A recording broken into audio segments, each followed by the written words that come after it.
kalian pasti udah pada sering ngelakuin prediksi tentang suatu hal yang bakalan terjadi di masa depan. Contohnya nih, kalian ngeprediksi siapa yang bakalan menang di suatu pertandingan. Atau kalian ngeprediksi besok bakalan hujan atau enggak ya. Nah, tanpa kalian sadari, kalian melakukan hal tersebut berdasarkan dengan pengalaman-pengalaman kalian terdahulu atau melihat histori. Agar prediksi kalian lebih akurat, maka kita bisa menggunakan salah satu metode statistik, yaitu peramalan. Peramalan adalah metode yang digunakan untuk memperkirakan nilai di masa depan berdasarkan data historis, atau bisa juga disebut dengan data runtun waktu. Data runtun waktu itu apa sih? Data runtun waktu merupakan sekumpulan data berdasarkan waktu secara terurut dengan interval waktu yang tetap. Data runtun waktu bisa berupa data harian, data mingguan, data bulanan, ataupun data tahunan. Dalam analisis runtun waktu terdapat beberapa metode peramalan, yaitu moving average, exponential smoothing, ARIMA, neural network, dan time series regression. Dalam pembahasan kali ini, kita akan berfokus pada metode time series regression. Teman-teman, pada dasarnya TSR sama dengan regresi, terutama regresi dengan variabel dummy. Lalu, yang membedakan apa? Perbedaan utama, regresi dengan TSR ada pada datanya. Pada regresi biasa, kita menggunakan data cross-section yang dikumpulkan pada satu waktu tertentu saja. Sedangkan pada time series regression atau TSR, kita menggunakan data time series. Kemudian, pada regresi, kita tidak mempertimbangkan pola tren. Sedangkan pada time series regression, kita sangat amat mempertimbangkan adanya pola tren. Selanjutnya adalah pada pengaplikasiannya yang dapat dilihat pada layar.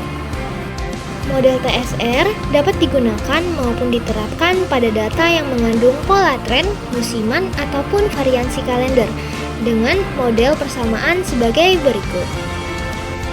Yang pertama adalah model regresi yang mengandung pola tren, itu pola data mengalami kenaikan atau penurunan sekuler jangka panjang dalam selang waktu periode tertentu, di mana bentuk pola datanya dapat dilihat pada layar.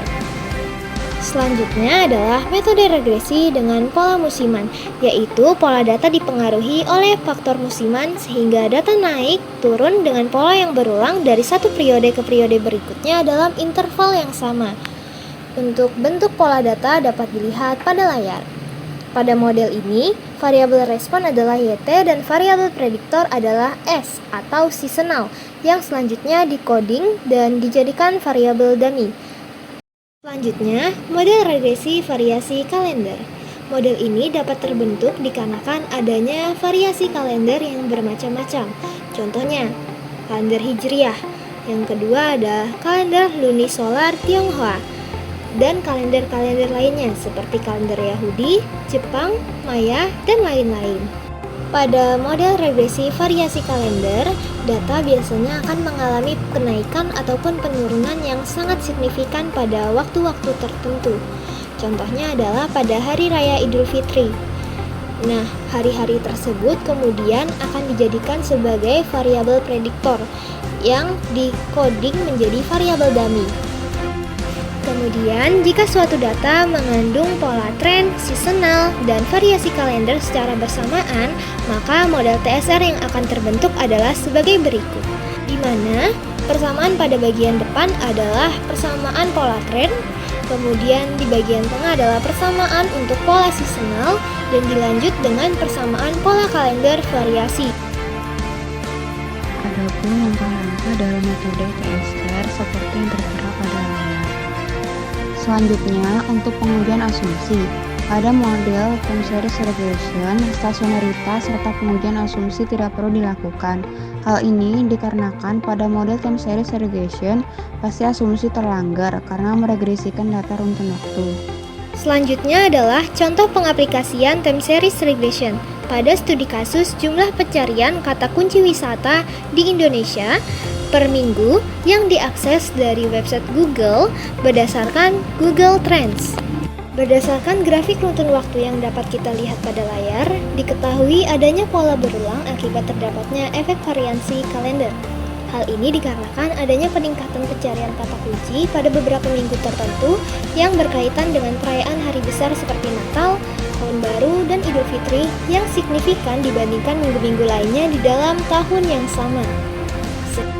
Oleh karena itu, pada penelitian ini digunakan 8 variabel, di mana satu variabel adalah variabel waktu atau time, dan 7 lainnya adalah variabel dummy yang bersangkutan dengan hari Natal, Tahun Baru, dan Idul Fitri yang dapat dilihat pada layar.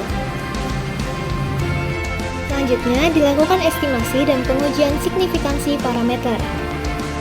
Pada pengujian signifikansi parameter secara simultan, didapatkan p-value sebesar 0,0000, yang artinya lebih kecil dari alfa, sehingga secara simultan terdapat pengaruh yang signifikan antara variabel waktu dan variabel dummy terhadap jumlah pencarian kata kunci wisata.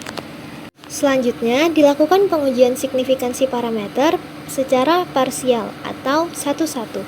Didapatkan p-value pada beta 1, beta 3, beta 4, beta 7, dan beta 8 lebih kecil daripada alfa, sehingga pada kelima variabel ini memiliki pengaruh yang signifikan terhadap jumlah pencarian kata kunci wisata di Google. Sedangkan pada beta 2, beta 5, beta 6 memiliki p-value yang lebih besar daripada alfa, sehingga tidak terdapat pengaruh yang signifikan terhadap variabel jumlah pencarian kata kunci wisata. Selanjutnya, dilakukan estimasi parameter pada masing-masing parameter dan didapatkan hasil yang dapat dilihat pada layar. Pemilihan model terbaik dilakukan dengan menggunakan metode step backward. Didapatkan hasil model TSR dan nilai AIC sebagai berikut. Model pertama dengan nilai AIC sebesar 673,71 dan model kedua dengan nilai AIC sebesar 673,58. Dengan model kedua yang mempunyai nilai AIC terkecil, yaitu 673,58, sehingga model 2 merupakan model terbaik. Didapatkan nilai estimasi masing-masing parameter untuk beta 0, beta 1, beta 2, beta 3, beta 4, beta 6, beta 7, dan beta 8 sebagai berikut. Selanjutnya dilakukan pengujian secara simultan. Didapatkan nilai p-value sebesar 0,000 yang dimana p-value tersebut telah signifikan. Maka secara simultan terdapat pengaruh antara variabel dummy terhadap jumlah pencarian kata kunci wisata. Pada pengujian secara parsial, didapatkan bahwa variabel tren waktu atau beta 1 dan keempat variabel dummy atau beta 3, beta 4, beta 7, dan beta 8 telah signifikan. Maka secara parsial terdapat pengaruh variabel tren waktu dan keempat variabel dummy variasi kalender terhadap banyaknya jumlah pencarian kata kunci wisata. Pada data in sampel dari hasil prediksi yang diperoleh, didapatkan nilai akurasi mate sebesar 20,20%, yang artinya model yang didapatkan adalah cukup bagus untuk digunakan dalam peramalan. Pada data out sampel dari hasil prediksi yang diperoleh, didapatkan nilai akurasi mate sebesar 25,13%, yang artinya model yang didapatkan adalah cukup bagus untuk digunakan dalam peramalan.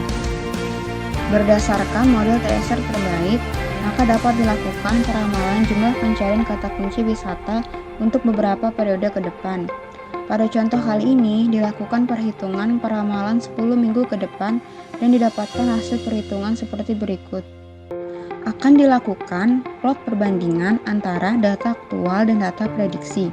Berdasarkan plot perbandingan, dapat dilihat bahwa pola data hasil peramalan jumlah pencarian kata kunci wisata di Indonesia menggunakan regresi data runtun waktu dengan variabel dummy adalah mendekati pola data aktual dan diramalkan akan terjadi kenaikan signifikan di sekitar minggu ke-201 dan 202, kemudian menurun kembali. Sekian penyampaian kami, terima kasih.